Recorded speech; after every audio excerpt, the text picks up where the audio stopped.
स्वागत है आपका भीम न्यूज इंडिया, देश के सबसे प्रमुख और विश्वसनीय चैनल में। आप देख रहे हैं भीम न्यूज इंडिया। नमस्कार, मैं आपके साथ हूं। आइए जानते हैं आज की ताजा अपडेट्स। देश और दुनिया में क्या चल रहा है उसकी पूरी जानकारी लेकर हाजिर हैं। सबसे पहले बात करते हैं आज के मुख्य समाचार की।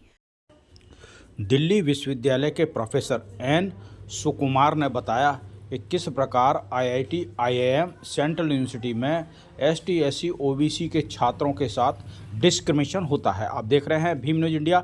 मैं हूं आपका दोस्त विनय कुमार सिंघल। यदि आप हमारे चैनल पर नए हैं तो आपसे रिक्वेस्ट है कि प्लीज़ हमारे चैनल को यूट्यूब पर सब्सक्राइब कीजिए, लाइक कीजिए, शेयर कीजिए, कमेंट्स कीजिए। भीम न्यूज इंडिया के फेसबुक पेज और ट्विटर के पेज को भी आप फॉलो कर सकते हैं। बने रहिए हमारे साथ। देखिए एक प्रेस कॉन्फ्रेंस में दिल्ली विश्वविद्यालय के प्रोफेसर एन सुकुमार ने क्या कुछ कहा। हमारे संवाददाता दिल्ली से नवीन प्रकाश की ये रिपोर्ट। 10 यूनिवर्सिटीज़ का अंदर शेड्यूल्ड कास्ट स्टूडेंट्स का ऊपर किस तरीक़ा से भेदभाव करता है, ये पूरा आंकड़ा है इसका अंदर। मैं इसका अंदर आंकड़ा मैं सामने नहीं रखूंगा। I am not going to present statistics of this book in front of you. मेरे पास जो ग्रेव, मतलब आप यकीन भी नहीं कर सकते जिस तरीका से भेदभाव होता है, जो पिछले 2021 से लेके 2025 तक आईआईटीज का अंदर 5 साल का अंदर 65 सुसाइड्स होता है। और पीछे गया तो, और पीछे लेके गया तो 2005 से लेके 2014 तक 150 स्टूडेंट्स जो है, इसमें ज़्यादा से ज़्यादा 65 to 70% जो बच्चे हैं वो SC, ST, OBCs है। ये नहीं है दूसरा कैटेगरी लोग, जनरल कैटेगरी लोग सुसाइड नहीं कर रहा है, ये नहीं बोल रहे हैं हम। मतलब उनके there might be discrimination, you know, they might be facing, और n number of things might be there where they are also might be facing. मतलब तमाम इतना, मतलब ज़्यादा से ज़्यादा देख लीजिए कहाँ कौन सा आईआईटी में सुसाइड्स हो रहा है। 26 suicides from IIT Madras, 20 from IIT Kanpur, 20 from IIT Kharagpur, 13 from IIT Guwahati, 11 from IIT Delhi, 10 from IIT Mumbai, 8 from IIT Hyderabad, 7 from IIT Roorkee, and rest of the thing. एक धीरज सिंह करके एक बोल के एक आईआईटी का अलुमनस है, वो तमाम लगातार इसी पे काम करता रहा है, उसका कलेक्शन है ये, नंबर 1। नंबर 2, हमने ये आरटीआई द्वारा फाइल किया है। हमारा पास सारा सबूत, हम हवा में आंकड़ा नहीं दे रहा है, पूरा आरटीआई फाइल करके तमाम यूनिवर्सिटी में 46 सेंट्रल यूनिवर्सिटीज में कितना पोजीशंस को फिल किया, आईआईएम्स का अंदर कितना पोजीशंस को फिल किया, प्रोफेसर, एसोसिएट प्रोफेसर और असिस्टेंट प्रोफेसर का ये आंकड़ा है। मैं अभी उसका आंकड़ा आपके सामने रख रहा हूं। उसका पहले हैदराबाद यूनिवर्सिटी में 2023 में मेरा पास वो भी है, आपको चाहिए तो हम दे देंगे सब चीज़।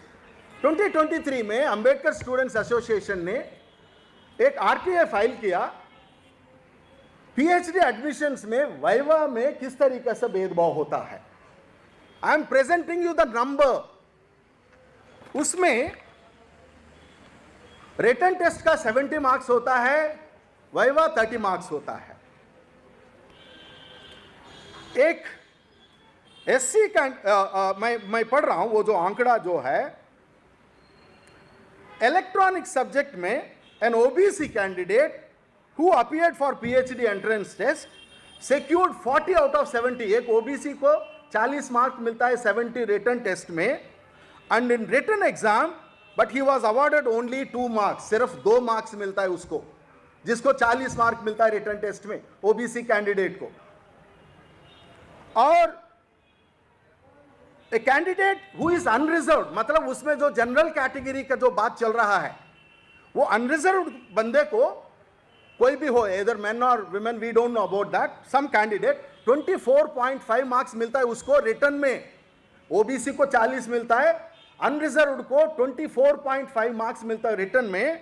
उसको इंटरव्यू में मिलता है 25, मतलब उसको रिटर्न में जितना मिला उससे ज्यादा मार्क्स इंटरव्यू में दिया गया है। मात्र ये छोटा सा, these are all very tip of the iceberg. और an SC candidate who secured 29.75 in the written got only 2 marks. तो इस तरीका से हम आपको बोलता रहा तो एक इंटरेस्टिंगली ये जो है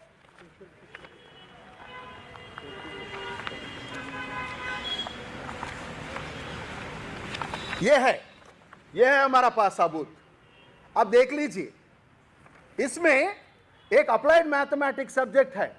अप्लाइड मैथमेटिक्स सब्जेक्ट में सारा SC ST 50 मार्क मिलता है रिटर्न में। टॉप 5 एवरेज 5 टॉप 5 लोगों को ही यह आंकड़ा दिया गया है।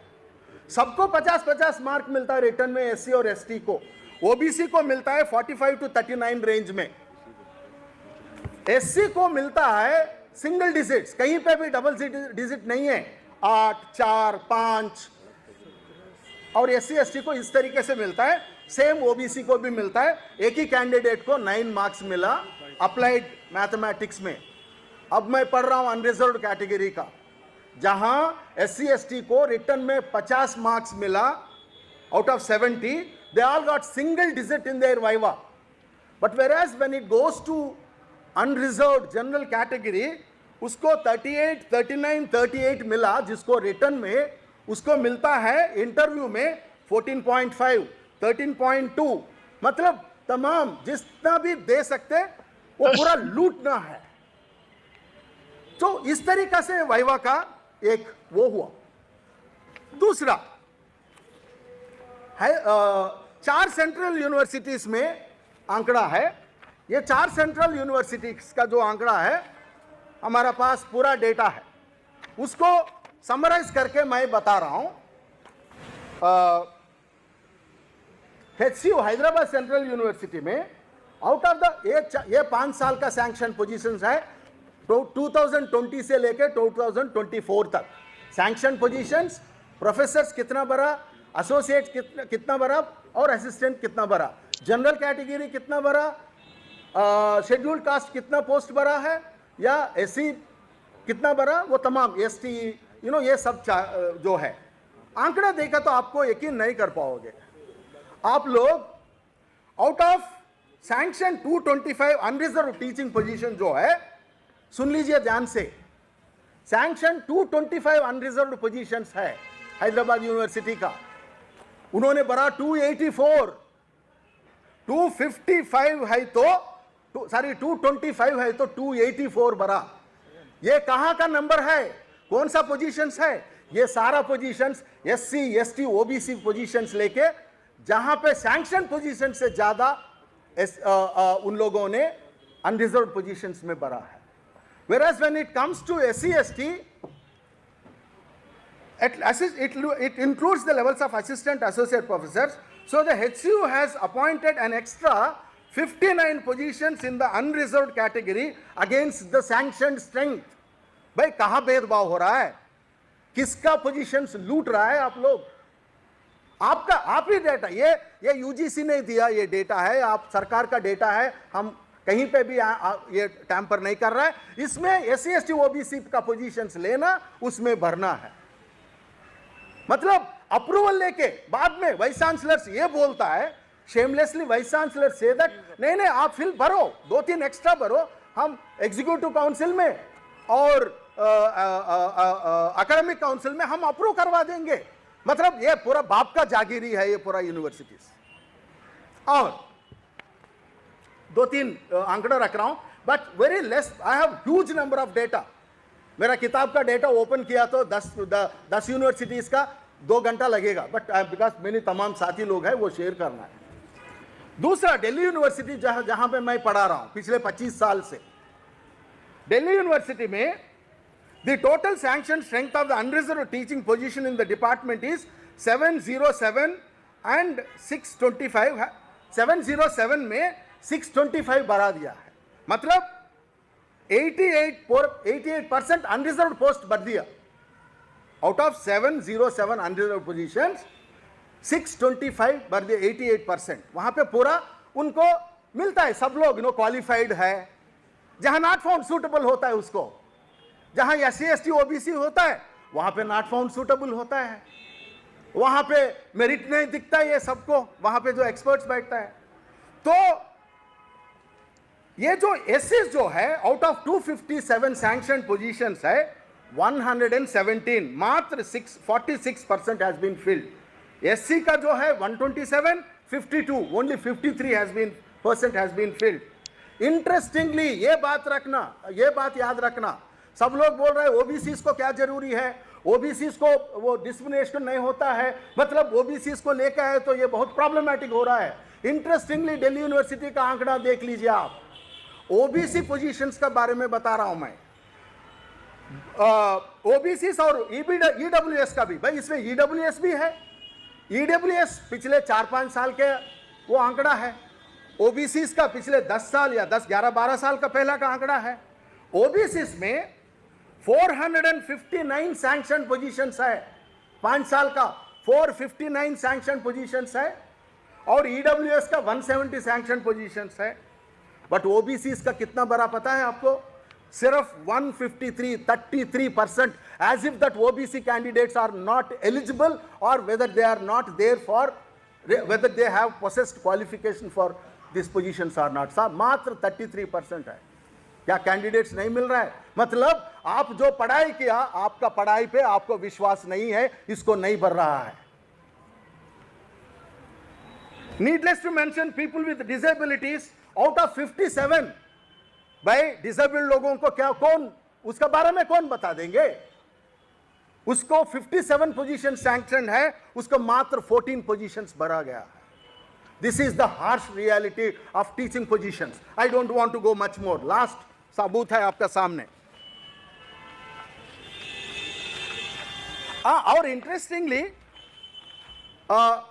जो मैंने बताया माइनस, मतलब आपको ये दिखाते हैं SC ST OBC पोजीशंस को उठा के अनरिजर्व पोजीशंस में डाल के वो बढ़ा देता है। मतलब आप डेटा जब दिया उसमें टोटल बराबर आता है।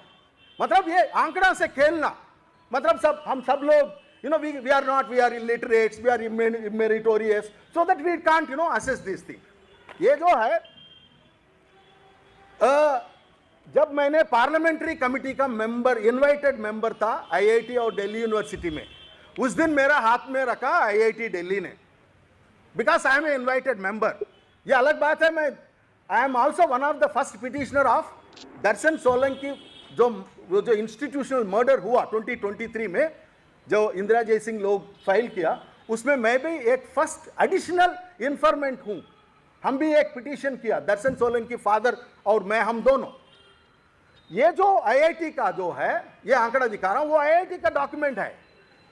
इसमें 2 मिनट, 1 मिनट सर, उससे ज्यादा नहीं ले लूंगा।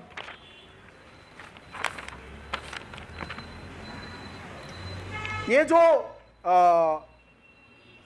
Staff, strength of teaching staff, वो जब अभी जो कितना लोग पढ़ा रहा है,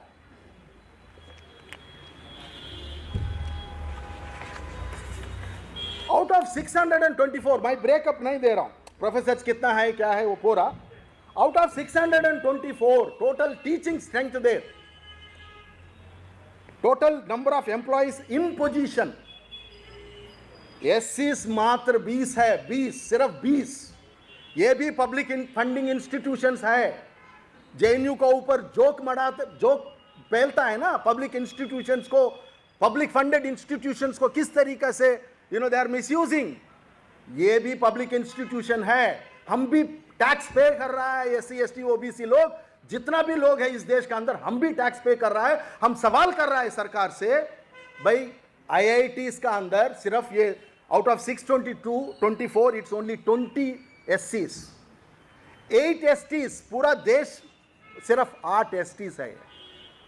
SCs जो है 3 मतलब OBCs का आंकड़ा नहीं दिया उन्होंने, because it was parliamentary committee for scheduled caste. PhD admissions के बारे में बोल के मैं बंद करूंगा सर। ये जो IIT का PhD एडमिशन जो है, ये 10 साल का है, 2015-16 से लेके 2024-25 तक। क्या चल रहा है वहां पे? एकदम मजाक चल रहा है। ऐसा नहीं है एप्लीकेशंस हमारे पास। आईआईएम में कौन सा आईआईएम में कितना बड़ा वो भी है। I am not going to take much time, वो तो पब्लिक वो डॉक्यूमेंट है, आप लोग एक्सेस कर सकते हैं, हम दे देंगे चाहिए तो। ये आईआईटी का अंदर जो पीएचडी का एडमिशन हुआ 2015-16 से लेके 2024-25 तक, अंडर ग्रेजुएट में एससीज को 13.85 से लेके 14.92, मतलब जस्ट 1.12% अंडर ग्रेजुएट में एससीज का एडमिशन 10 साल का अंदर। शेड्यूल ट्राइब का 6.92 टू 7.46 अंडर ग्रेजुएट में। वही पोस्ट ग्रेजुएट में 11.27% 2015 में, वो गया 13.11 इन 2024, थोड़ा 2% या 3%। ये भी क्यों? इतना प्रेशर किया गया है, whether it is in the parliament में कितना बार डिबेट हुआ है, क्यों इतना ड्रॉप आउट्स हो रहा है हायर एजुकेशनल इंस्टीट्यूशंस का अंदर। आप लोग कुछ देख लीजिए तो थोड़ा बहुत sympathetically they tried to include increase only 3%, where our quota is much more than that. और PhD में शेड्यूल कास्ट को 8.88% से लेके not even 1%, 9.68% ओनली, मतलब 1% भी 10 साल में उन्होंने आगे नहीं बढ़ाया पीएचडी एडमिशंस में शेड्यूल कास्ट का। शेड्यूल ट्राइब्स का थोड़ा बहुत उन्होंने फेस सेविंग करना है, पार्लियामेंट में भी आंकड़ा रखना है, तो उन्होंने 0.97 15 तक, मतलब देखिए after independence when reservation provisions comes in 0.9, not even 1% has been filled in PhD positions in IIT Delhi till 2015, and it moves to 3.28 in 2024 and 25. Now what I mean to say here is that, look, we have data, we have collected the data, and we are putting in front of the learned judges and the learned political representatives that, look, this is the harsh reality of the statistics where, in higher educational institutions. Don't you think that, this act is very much important? 2026 act होना जरूरी है या नहीं है? आप लोग decide कर लीजिए। मीडिया के सामने बोल रहा हूं मैं।